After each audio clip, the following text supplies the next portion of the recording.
I have a lot less energy to do things. I've been really tired at school.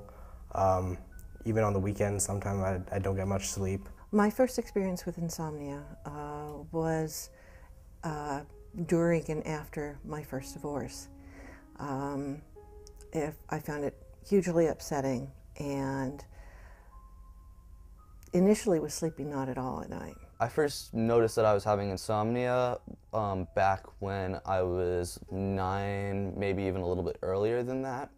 But I first was introduced to the concept of like having insomnia as a disease back when I was 14, 13, around there. In my case, it's definitely psychological. My brain just wants to keep staying active after my body is physically exhausted.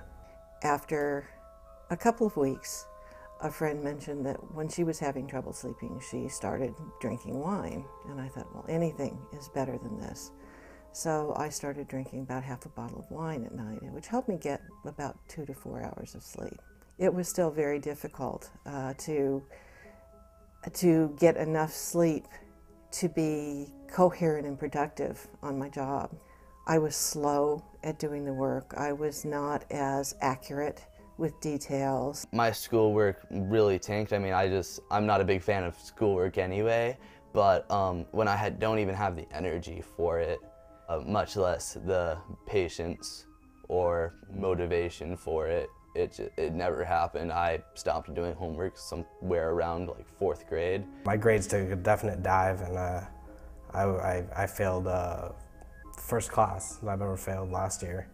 And that was mostly because I was just too tired to do the work for that class. And I would turn off the lights, you know, be there. I'd have like my pet sleeping next to me. It'd be like it would be like a perfect combination for me to sleep now, but I could not sleep.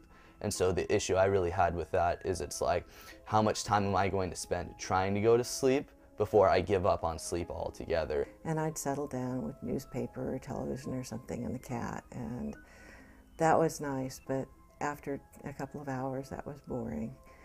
So I'd get on my computer and I'd play solitaire for hours. And so I generally gave it anywhere from an hour to 2.5 hours before I would get up, say, you know, screw this, go to my computer or like Xbox or whatever, you know, play video games for a couple hours and then come back and try it again. And sometimes it just had me up all night. Generally, I'll either just keep trying to sleep, or I'll get on my computer and kill time until morning. I was fortunate to find that one of my friends was a real night owl, and she encouraged me if I was awake late to give her a call or to let her know online that I was up.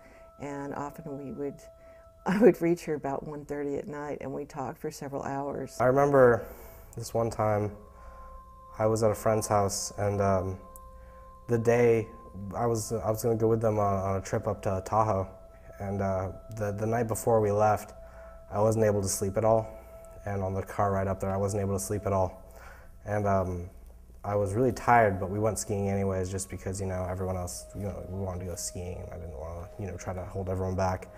So we went skiing, and my friend and I were off in the back country king, like through trees and stuff, and I nearly fell asleep going through the back country, and I nearly hit a tree. So it was one of those sleepless nights, like completely sleepless. I was probably up until about 7 o'clock before, like, playing Call of Duty before I finally decided, like, you know, I should probably get dressed for school. I went to school and I went through my first period, second period, had PE, and then PE had me completely tired. And I was in my 4th period, and I actually completely fell asleep in my 4th period right on my desk. And so the teacher got extremely mad with me, and I had to do like some sort of like apology letter or some bull. And it was just like, it was ridiculous because that's not something I had control over. I got forgetful. I would take him to school in the morning, and I would, you know, clean the house and do my projects. There were several occasions when I forgot to go pick him up from school, and that felt awful. He felt awful. So I've had it where I was up something like 36 hours. It's like, at that point, it's like you stop caring about what's really going on because you're just so tired. After 3 days of no sleep, it gets to the point where you'll like see little things in the corner of your eye.